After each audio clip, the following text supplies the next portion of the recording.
Hi everyone, welcome back to another lesson in the Zera Shimshon Megilat Esther series. Today we'll be covering lesson number 4, which is entitled The Wealth of Haman, the Name of Mordechai, and the Charm of Esther. In the last class, we sent out a video. It combined both lessons, has lessons number 2 and 3 in one video. And lesson 2 was talking about how that night that King Ahasuerus couldn't sleep was a pivotal moment in starting to have things go in the direction of the Jews, that vinahapochu, things from going really bad now changing to something really good for the Jews, and why that specific night, that dream, and everything that was going on played a pivotal moment for the salvation of the Jews. And in that same video, we continue with lesson number 3, and it discusses the lineage of Mordechai. Why is he called?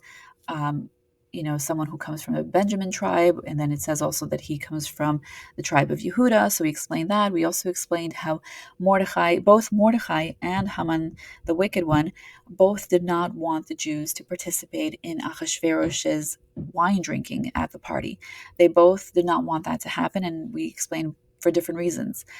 So if you've missed that class, please go ahead and watch that. I will link it to this video as well. This class is dedicated to the Ilui Nishmas of Shalom ben Zalman, and also dedicated in honor of all the people listed on this screen.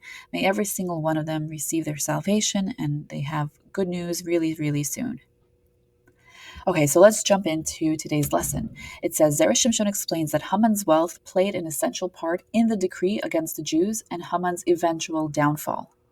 So it's talking about his wealth and how, even though this whole thing started because Haman felt, hey, I'm wealthy, I'm best friends with the king, I'm just going to ask him to let me annihilate the Jews and I'll give him money for it.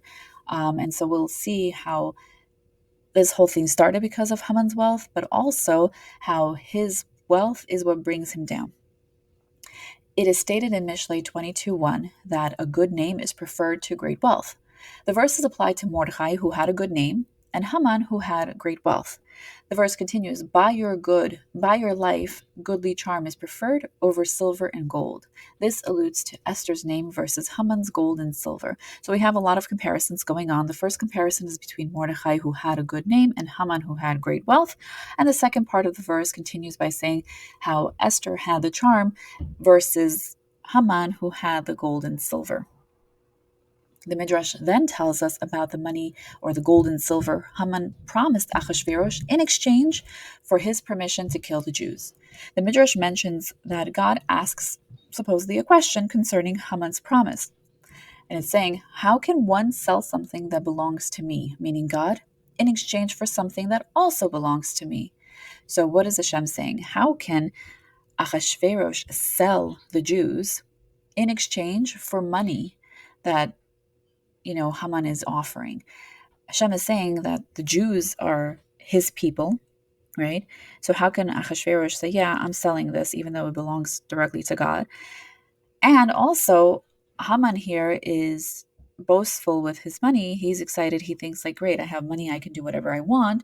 And Hashem says, wait a second, all the money in the world belongs to me. So how can you go and he's asking Achashverosh essentially, how can you sell the Jews in exchange for money, which money belongs to me as well?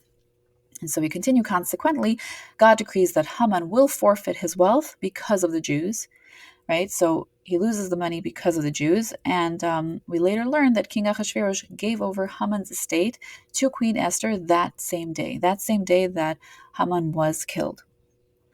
Zera Shimshon addresses the Midrash's statement once again. It says, it is difficult to understand that Mordechai's good name is preferred over Haman's great wealth. It's almost like not a comparison, right? Like Mordechai is a tzaddik and he has a good name. So how are you comparing it to Haman, the wicked one, and his great wealth?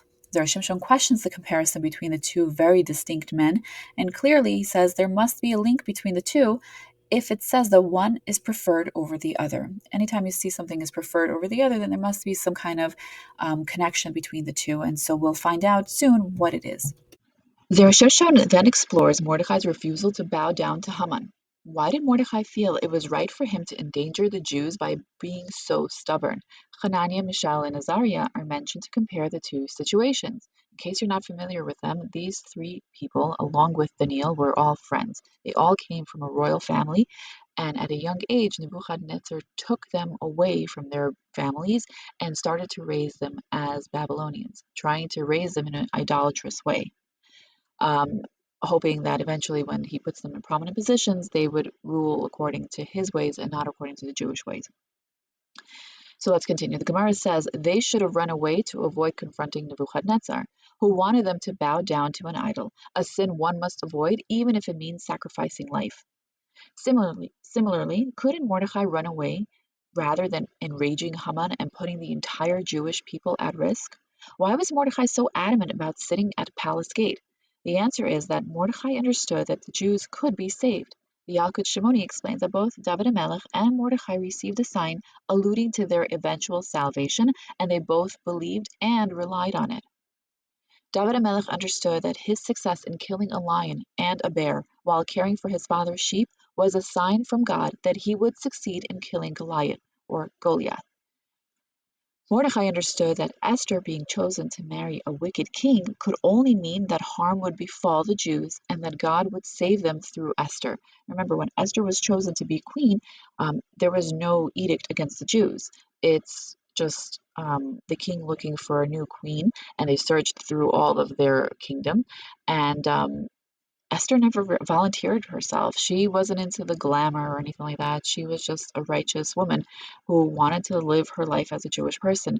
And the fact that she was taken by force to be the queen, Mordecai realized, well, this doesn't add up. So it must mean that something is brewing, something is about to happen to the Jewish people, and Hashem is using Esther to be the one through which the salvation would come. And as we mentioned in the first lesson of the Zera Shimshon Megilat Esther series, that the whole theme of Purim is that the concept of refuah lifnei hamaka, that the cure always comes before you get the negative decree or the illness or whatever the case may be. So Hashem already prepared the salvation by putting Esther in the palace, even though Esther's role only to save the Jews only comes about years later, but still she's put in the palace before the decree went out. Zera Shimshon explains that Mordechai saw signs that the Jews would prevail over their enemies, while Haman saw signs that he would succeed in annihilating the Jews. The Midrash says that one who trusts in his wealth will eventually fall. Haman believed in his wealth, which was in fact the cause of his downfall. Someone who puts his entire trust in his wealth, feeling that nothing will hurt him, nothing will stop him, will eventually be hurt and will be stopped. Haman believed that since he was wealthy, it must mean that he had reached a favorable time in his life, during which he would be successful in all of his endeavors, including eliminating the Jews. And if you had a chance to watch the summary of the Purim story, we share that Haman offered to pay 10,000 talents of silver, converted to our currency and value today, which is about $200 million. Now, again, remember, he didn't give all of his fortune to Ahasuerus to be able to do this. He gave obviously a small percentage. So if he's giving away $200 million, and that is a significant amount of money, then obviously he was extremely wealthy. He had a lot more. In the book of Beirach, Parshat Pekudei, it says in the name of Tosafot, the one who oppresses the Jews becomes prominent so that it cannot be said that God delivered the Jews into the hands of a lowly nation. Accordingly, Haman concluded that he had become wealthy to torment the Jews successfully. So basically what this is saying is that anytime there was a nation that oppressed the Jewish people, it was always done through a king, a kingdom, some sort of government agency, right? It was like the president or the prime minister or the king or something of that nature. It's never just some random person that takes over the entire group of people. Now, I'm not talking about hurting the Jews. Like, obviously, we've had anti-Semitism throughout, and we've had pogroms and we've had terror attacks, etc. That's not considered taking over the Jews. I'm talking about being in control over them, setting rules for them, etc., etc. So, for example, a prominent person would be Nebuchadnezzar, the king of Babylon, who came, invaded Israel, took the Jews into Babylon with him. So now he's controlling them, right? and he's a king. So Hashem let him do it because he was a king. He didn't just let some Joe Schmo do it. Same thing with King Paro, right? He was obviously not just a king of Egypt, but he also was well known because when there was a famine, not just in Egypt, but in all surrounding areas, everybody was coming into Egypt to come and get food. So again, he's now the world superpower, so to speak. So for him to take control over the Jews and make them his slaves, that makes sense. Why wouldn't God let just some Joe Schmo now say, okay, I'm a nobody, I don't have money, I don't have a government title, I'm not a king or anything like that. Why wouldn't God just let them take over the Jews? Simply because it would just be Chilul Hashem, it would be a desecration of Hashem's name. That Hashem let someone who's of no significance to take over the Jews and to control them. So by realizing, so Haman realized, like, hey, I'm extremely wealthy, must mean that I will succeed in dominating the Jews, not realizing that he's really still a nobody. He just happens to be, as we mentioned before, a wealthy commoner. And that was in lesson number two. That was, no, I'm sorry, lesson number one. Mordechai also had two signs that led him to believe he would triumph in this struggle against Haman. As previously mentioned, he believed that salvation would come through Esther, who became queen for a purpose. Mordechai's name is alluded to in the Torah. It's in Shemot 30:23. It says, "Now you take for yourself choice spice, pure myrrh." Myrrh is translated in Hebrew as mar, dror. Mar is bitter, and then dror is, I guess, this myrrh. And so it says, as we can see in this pasuk, Mordechai's name, Mar Dror, rendered by Onkelos, is Myra Dachya, which is similar to the name Mordechai, appears close to the word Rosh, which is the head. Mordechai concluded from this that he would overcome anyone who would attempt to harm him. Both Haman and Mordechai believed that they would prevail. Mordechai believed he would because of his name, and Haman relied on his wealth. This confirms what Mishlei says, that a good name is preferred to great wealth. Okay, so let's continue with this lesson. Now, in the first part of this video, we just mentioned how a good name is preferred over wealth, and we discussed Mordechai. But we mentioned that this class also talks about Esther's charm and how that's preferred over the silver and gold that Haman used to bribe the king to say, hey, I want to kill the Jews. You may notice now that there is a totally different background, different fonts, etc. And that is because initially when we share these PDFs, we divided it into two lessons, meaning it was lesson 4, but it was divided into two parts. And for the sake of this video, I'm combining both of these parts into one video. So now let's continue with Esther's charm and why that's preferred over Haman's wealth. Over gold and silver, goodly charm, which is interpreted by Rebbe Yoshia to mean that Esther's charm will overcome Haman's wealth. We are told that Haman took all his gold and silver and gave it to Achashverosh in exchange for the right to kill the Jews. Now, I know I mentioned a few minutes ago that it's very possible that he only gave a percentage of his money to the king, right? Because it says 10,000 talents and we converted it to $200 million, which is a significant amount of money, but I said it's probably not all of his money. But it also could mean that and that's specifically referencing the silver. Here it's talking about how Haman offered Ahasuerus gold in addition to the silver. So it's very likely that now he's saying, hey, you know what? Take all of it. I really hate the Jews so much. I just want them to disappear. So take everything. So it says over here, buy your life over silver and gold, goodly charm is preferred. In response, Hashem said, the attractiveness of Esther's righteousness is superior to Haman's silver and gold. We just mentioned before that Hashem is saying, silver and gold belong to me. So that's not impressive. But the personality traits, the righteousness that you work on, that's impressive. That's something you really have to struggle. And to Hashem, that's attractive. So Esther was a righteous individual, and her working on her personality and being and doing the right thing consistently, that's what Hashem said, this is attractive to me. I don't care about the gold and silver of Haman. So once again, Zera Shimshon questions the relationship between Haman and Esther. If one is preferred over the other, there exists a connection between the two. The sages say it is natural for a person to be attached to their possessions. However, Haman was far more attracted to eradicating the Jews than his wealth, right? Again, just to say what we just said over here, that Haman was far more attracted to the idea of eradicating the Jews than his wealth, even though it's very natural for people to like their possessions, to want to protect them. But he at this point is like, I don't care. How do we know this about Haman?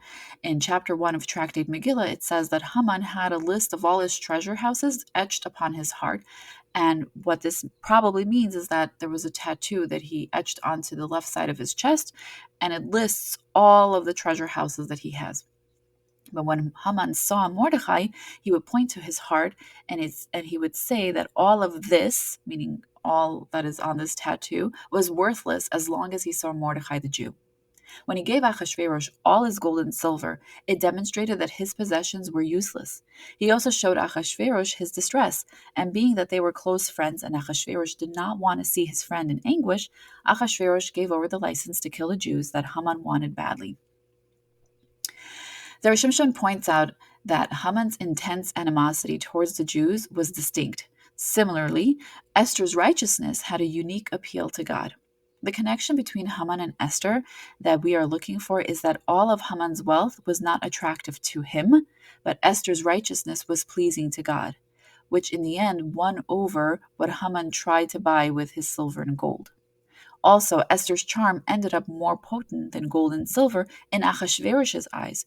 Achashverosh went as far as allowing Esther to kill Haman, even though they were close friends, right? The reason why Achashverosh even gave the license to kill to Haman was because he didn't want to see his friend in distress. And now what does he do? He does the complete opposite. He gives over Achashverosh's possessions to Esther, right?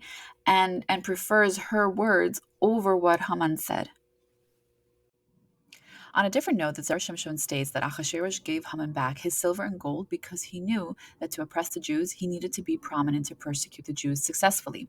If Achashverosh accepted all of Haman's wealth, then Haman would be considered a lowly nation.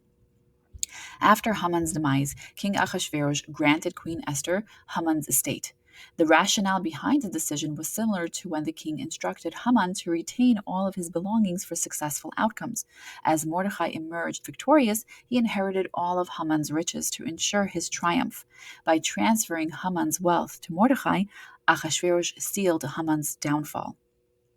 So basically, this is saying that initially the king said to Haman, you know what, keep your money because otherwise you're just going to be a regular commoner of no significance. But if you have your money, then there's some sort of value to you. And also remember, even though he was a commoner, he was still put in the highest ranking position from the advisors, right? He was the top advisor to the king. So he did have some sort of power and add his wealth, and now he's a really powerful man. But after Haman gets killed, Achashverosh then turns everything around, gives Haman's estate and his valuables to Queen Esther, who then gives it to Mordechai. And as Mordechai is becoming more and more successful, it's essentially he's collecting more and more of Haman's riches. And by transferring Haman's wealth to Mordechai, Achashverosh made sure that Haman, which sealed Haman's downfall. So he said, precisely the thing that Haman was relying on, which was his wealth, that's what brought his downfall. Remember Achashverosh's sleepless night? So in the last video that we recorded, we had both videos 2 and 3 there, and we were talking about why the king couldn't sleep. So we gave a few examples, and now there's another reason why Achashverosh couldn't sleep. It says in Tractate Megillah, why Achashverosh couldn't sleep on that famous night. It said that he had haunting thoughts that Haman was perhaps plotting to kill him. The king understood that one who oppresses the Jews will become prominent, to mean that Haman's wealth may not be enough, and that maybe Haman would become king too. So the king thought that maybe God planned that Achashverosh would be overthrown, so the Jews would be delivered into the hands of Haman, becoming a mighty king. So he was worried that now Haman is going to become the king. He wants to overthrow him. He's going to become the king. And now that he's king and he's wealthy, he can go ahead and do whatever he wants, and he will have no resistance from God. Zera Shimshon explains that Achashverosh was kept up all night, fearing Haman would turn against him. So now let's summarize the whole lesson that we just learned. Zera Shimshon explains that Haman's wealth played an essential part in the decree against the Jews, and Haman's eventual downfall. So everything started because of Haman's wealth, and then his downfall came because of his wealth. It is stated in Mishlei 22:1 that a good name is preferred to great wealth. Zera Shimshon questions the comparison between the two very distinct men, between Mordechai and Haman, and clearly there must be a link between the two if it says one is preferred over the other. Zera Shimshon then explores Mordechai's refusal to bow down to Haman. Why did Mordechai feel it was right for him to endanger the Jews by being so stubborn? Mordechai understood that Esther being chosen to marry the wicked king could only mean that harm would befall the Jews and that God would save them through Esther. Both Haman and Mordechai believed they would prevail. Mordechai believed he would prevail because of his name, and Haman relied on his wealth. This confirms that a good name is preferred to great wealth. In the book of Beirach, Parashat Pekudei, it says in the name of Tosafot that one who oppresses the Jews becomes prominent so that the nations of the world cannot say that God delivered the Jews into the hands of a lowly nation. Therefore, Haman believed it was a good time for him to kill the Jews because he had acquired much wealth. Haman was willing to give away a large sum of his money to Ahasuerus for the permission to kill the Jews because he didn't value the treasures, even though he had a tattoo on his heart that indicated exactly how much he owned. So now we're concluding the fourth lesson, which says the wealth of Haman, the name of Mordechai, and the charm of Esther. We mentioned why the name of Mordechai is preferred. We also mentioned why Esther's charm is preferred because one who works on themselves is more preferred because it's actually coming from the individual versus someone who has a lot of wealth. Because at the end of the day, all the wealth belongs to Hashem, and it doesn't make a difference to him how much one person has. It's the character traits that he cares about. And Haman thought that with his wealth, he can do whatever he wants, and that he relied on it. And it says that don't rely on your wealth because today someone has it, tomorrow they don't. And that's exactly what happened to Haman. He had it. He even etched it onto his chest, thinking, I have all of this and no one can touch me, no one can harm me. But when he got this idea that he wants to eradicate all the Jews, all of a sudden it became insignificant to him, even though normally everybody who has any sort of possession, whether it's big or small, they care about it. They don't want it to get ruined. They don't want someone to steal it from them. And here he was just like giving it away to the king just so that he has permission to kill the king. To kill the Jews. The king goes ahead and gives back all of Haman's possessions because he was concerned that, wait a second, you're probably not going to be able to be successful if you don't have your wealth. So here, I'll give it back to you so that you are a prominent individual. And so he gives it back to him. But then once the whole situation occurs where Esther invites the king and Haman to her party, she had chen, she had that charm, and that actually was something that was attractive to Achashverosh, and he says, whatever you ask for, I will give you, not an issue whatsoever. And so when she says that this person is trying to hurt my people, he kills Haman immediately, and he gives everything over, all of Haman's estate, all of his possessions, all the people that he was in charge of, all of a sudden are now under Queen Esther's rule, and then Queen Esther gives it over to Mordechai. As Mordechai is acquiring more and more of Haman's possessions, he's becoming more and more prominent. So precisely what Haman was attached to and what he thought would save him, that actually brought his downfall. Thank you so much for listening to this class. I really hope you liked it. Please share it with as many people as you can. Not only do you get to be part of the Segula of the Zera Shimshon, but you're also helping people understand in depth what's happening during the Purim story.